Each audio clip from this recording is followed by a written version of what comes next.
Hello friends, ನಾನು ಪ್ರತೀಕ್ಷಾ. ನನ್ನ channel kick ಸ್ಟಾರ್ಟ್ಗೆ ನಿಮಗೆಲ್ಲ ಸ್ವಾಗತ. ನಮ್ಮ ಇವತ್ತಿನ ವಿಷಯ ಸುಖ ಜೀವನಕ್ಕೆ 5 ಸೂತ್ರಗಳು, 5 ಪ್ರಿನ್ಸಿಪಲ್ಸ್ ಫಾರ್ ಬೆಟರ್ ಲೈಫ್.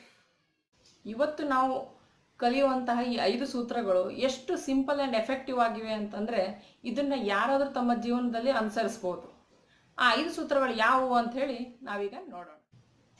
ಮೊದಲನೇ ಸೂತ್ರ, ವಿರುದ್ಧಾತ್ಮಕ ಗುಣಗಳು ಒಂದಕ್ಕೊಂದು ಪೂರಕ. ಎರಡನೇದು, ಬೇರೆಯವರ ತಪ್ಪುಗಳಲ್ಲಿ ಉದ್ದೇಶವನ್ನು ಹುಡುಕಬೇಡಿ. ಮೂರನೇದು, ಬೇರೆಯವರ ಅಭಿಪ್ರಾಯಗಳ ಕಾಲ್ಚೆಂಡಾಗಬೇಡಿ. ನಾಲ್ಕನೇದು, ವ್ಯಕ್ತಿಗಳು ಹಾಗೂ ಪರಿಸ್ಥಿತಿಗಳು ಹೇಗಿವೆಯೋ ಹಾಗೆಯೇ ಸ್ವೀಕರಿಸಿ. ಐದನೇದು, ವರ್ತಮಾನ ಕ್ಷಣ ಅನಿವಾರ್ಯ, ಅದನ್ನು ಎದುರಿಸಿ. ಮೊದಲನೇ ಸೂತ್ರ, ವಿರುದ್ಧಾತ್ಮಕ ಗುಣಗಳು ಒಂದಕ್ಕೊಂದು ಪೂರಕ. ನಮ್ಮ ಹಿಂದೂ ಧರ್ಮದಲ್ಲಿ ನಾವೆಲ್ಲ ನೋಡಿರ್ತೇವೆ, ಯುಗಾದಿಯ ಸಂದರ್ಭದಲ್ಲಿ ಬೇವು ಬೆಲ್ಲ ಎರಡನ್ನೂ ಒಟ್ಟಿಗೆ ನಾವು ಸ್ವೀಕರಿಸ್ತೇವೆ. ಯಾಕೆ? ಕಷ್ಟ ಸುಖಗಳನ್ನ ನಾವು ಒಂದೇ ರೀತಿಯಾಗಿ ನೋಡಬೇಕು ಅಂತ. ಯಾವಾಗ ನಮ್ಮ ಲೈಫಲ್ಲಿ ಕಷ್ಟ ಬರೋದಿಲ್ವೋ ಅಲ್ಲಿವರೆಗೆ ನಮಗೆ ಸುಖದ ಅನುಭವ ಅಥವಾ ಅದ್ರ ಬೆಲೆ ನಮಗೆ ಗೊತ್ತಾಗೋದಿಲ್ಲ.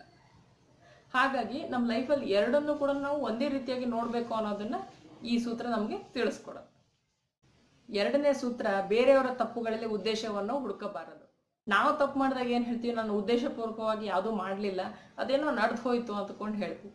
ಅದೇ ಬೇರೆಯವ್ರು ಮಾಡಿದಾಗ ಇಲ್ಲ, ಬೇಕಂತಲೇ ಮಾಡಿದ್ರು, ಅವರು ನನಗೆ ಪೆಟ್ಟಾಗಬೇಕು ಅಂತ ಅಂದ್ಕೊಂಡೇ ಮಾಡಿದ್ರು ಅಂತೇಳಿ ನಾವು ಬ್ಲೇಮ್ ಮಾಡ್ತೀವಿ. ಆ ರೀತಿ ಮಾಡಿದಾಗ ಅದು ನಮ್ಮ ಮನಸ್ಸಿನ ನೆಮ್ಮದಿಯನ್ನೇ ಕೆಡಿಸುತ್ತೆ ಹೊರತು ಅದರಿಂದ ಬೇರೆ ಯಾರಿಗೂ ಏನೂ ಲಾಭ ಇಲ್ಲ. ಮೂರನೇ ಸೂತ್ರ, ಬೇರೆಯವರ ಅಭಿಪ್ರಾಯಗಳ ಕಾಲ್ಚೆಂಡಾಗಬಾರದು.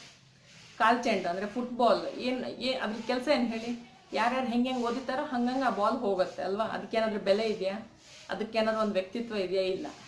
ಅದೇ ರೀತಿಯಾಗಿ ನಾವೇನಾದ್ರೂ ಬೇರೆಯವ್ರ ಅಭಿಪ್ರಾಯಗಳಿಗೆ ತಕ್ಕಂಗೆ ನಮ್ಮ ಜೀವನವನ್ನು, ನಮ್ಮ ವ್ಯಕ್ತಿತ್ವವನ್ನು ಬದಲಾಯಿಸ್ತಾ ಹೋದರೆ ನಮ್ಮ ವ್ಯಕ್ತಿತ್ವಕ್ಕೆ, ನಮ್ಮ ಜೀವನಕ್ಕೂ ಕೂಡ ಬೆಲೆನೇ ಇರೋದಿಲ್ಲ. ಹಾಗಾಗಿ ನಮ್ಮ ಮನಸ್ಸಾಕ್ಷಿ ಏನು ಹೇಳುತ್ತೋ ಅದಕ್ಕೆ ತಕ್ಕಂಗೆ ನಾವು ನಡ್ಕೊಳ್ಬೇಕು. ನಮಗೆ ಸರಿ ಅಂತ ಅನಿಸ್ತಾ ನಾವು ಮಾಡಬೇಕು. ನಾವು ನಮ್ಮ ಸಂತೋಷವನ್ನು, ನಮ್ಮ ದುಃಖವನ್ನು ಬೇರೆಯವ್ರ ಅಭಿಪ್ರಾಯಗಳ ಜೊತೆ ಜೋಡಿಸ್ಕೊಂಡು ಹೋದರೆ ಅದು ಯಾವತ್ತೂ ಏನಂದ್ರೆ, ಆ ಬಲೂನ್ ಹೇಗೆ ನೋಡಿ, ಗಾಳಿ ತುಂಬಿದ ಕೂಡಲೇ ಉಬ್ಬುತ್ತೆ, ಗಾಳಿ ತೆಗೆದ ಕೂಡಲೇ ಕುಗ್ಗುತ್ತೆ, ಆ ರೀತಿಯಾಗಿ ಹೋಗುತ್ತೆ ನಮ್ಮ ಲೈಫ್. ಹಾಗಾಗಿ ನಾವು ಆದಷ್ಟು ಬೇರೆಯವರ ಅಭಿಪ್ರಾಯಗಳ ಕಾಲ್ಚೆಂಡು ಆಗಬಾರದು. ನಾಲ್ಕನೇ ಸೂತ್ರ, ವ್ಯಕ್ತಿಗಳು ಹಾಗೂ ಪರಿಸ್ಥಿತಿಗಳು ಹೇಗಿವೆಯೋ ಹಾಗೆಯೇ ಸ್ವೀಕರಿಸಿ. ನಮ್ಮ ಜೀವನದಲ್ಲಿ ಎಲ್ಲಕ್ಕಿಂತ ಕಷ್ಟಕರವಾಗಿರ್ತಕ್ಕಂತಹ ಒಂದು ವಿಷಯ ಏನಂದರೆ, ಒಬ್ಬರನ್ನ ಸ್ವೀಕರಿಸೋದು, ಅವ್ರು ಹೇಗಿದ್ದಾರೋ ಹಾಗೆ.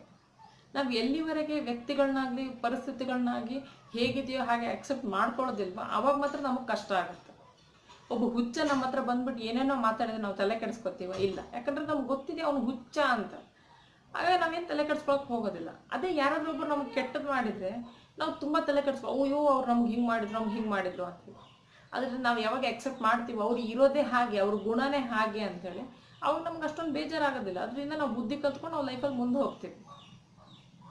ಇದ್ರ ಅರ್ಥ, ಒಬ್ಬ ಕಳ್ಳ ಮನೆಗೆ ಬಂದಾಗ ಇವ್ನು ಕಳ್ಳ ಬಂದಿದ್ದಾನೆ, ನಾನು ಅಕ್ಸೆಪ್ಟ್ ಮಾಡ್ಕೋಬೇಕು, ತಗೊಳಪ್ಪ ಎಲ್ಲ ತೊಗೊಂಡು ಕತ್ಕೊಂಡು ಹೋಗು ಅಂದ್ಕೊಂಡು ಅಲ್ಲ.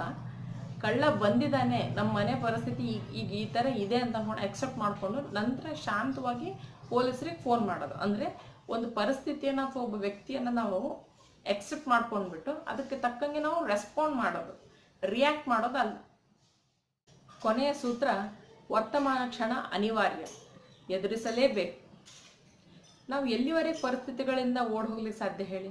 ಒಂದಿಲ್ಲ ಒಂದು ದಿನ ಅದನ್ನು ಎದುರಿಸಲೇಬೇಕಲ್ವಾ? ನಾನು ನೋಡಿರೋ ಹಾಗೆ ಎಲ್ಲಿವರೆಗೆ ನಾವು ಪರಿಸ್ಥಿತಿಗಳನ್ನ ಎದುರಿಸೋದಿಲ್ವೋ, ಆ ಪರಿಸ್ಥಿತಿಗಳಿಂದ ನಾವು ಪಾಠವನ್ನು ಕಲಿಯೋದಿಲ್ವೋ, ಅಲ್ಲಿವರೆಗೆ ಅವು ನಮ್ಮ ಬದುಕಲ್ಲಿ ಬರ್ತಾ ಹೋಗುತ್ತೆ.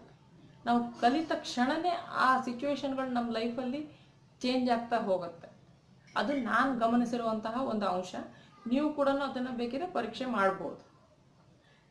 ಈ ವರ್ತಮಾನ ಕ್ಷಣ ಅನಿವಾರ್ಯ, ನಾವು ಅದನ್ನು ಬದಲಾಯಿಸಕ್ಕಂದ್ರೂ ಆಗಲ್ಲಲ್ವಾ? ಈಗ ನಾನು ಓದಿರಲಿಲ್ಲ, ಸೊ ನಾನು ಫೇಲ್ ಆಗಿದ್ದೇನೆ, ಈ ಮೂಮೆಂಟ್ ನಿಜ ಇದು. ಸೊ ನಾನು ಇದನ್ನು ಬದಲಾಯಿಸಕ್ಕೆ ಆಗಲ್ಲ.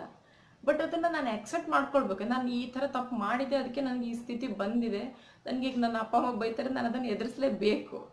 ಸೊ ಬೇರೆ ದಾರಿ ಇಲ್ಲ. ಸೊ ಬಟ್ ನಾವು ಯಾವಾಗ ಎದುರಿಸ್ತೀವೋ ಅದು ಏನಂತಾರೆ, ಆ ಪರಿಸ್ಥಿತಿಯಿಂದ ನಾವು ಏನು ಪಾಠ ಕಲಿತೀವೋ, ನಾನು ಇದನ್ನು ಬದಲಾಯಿಸ್ಕೊಳ್ತೀನಿ ಅಂತ ನಾವು ಡಿಸೈಡ್ ಮಾಡ್ತೀವೋ, ಅವಾಗ ಪರಿಸ್ಥಿತಿ ಖಂಡಿತ ಬದಲಾಗತ್ತೆ.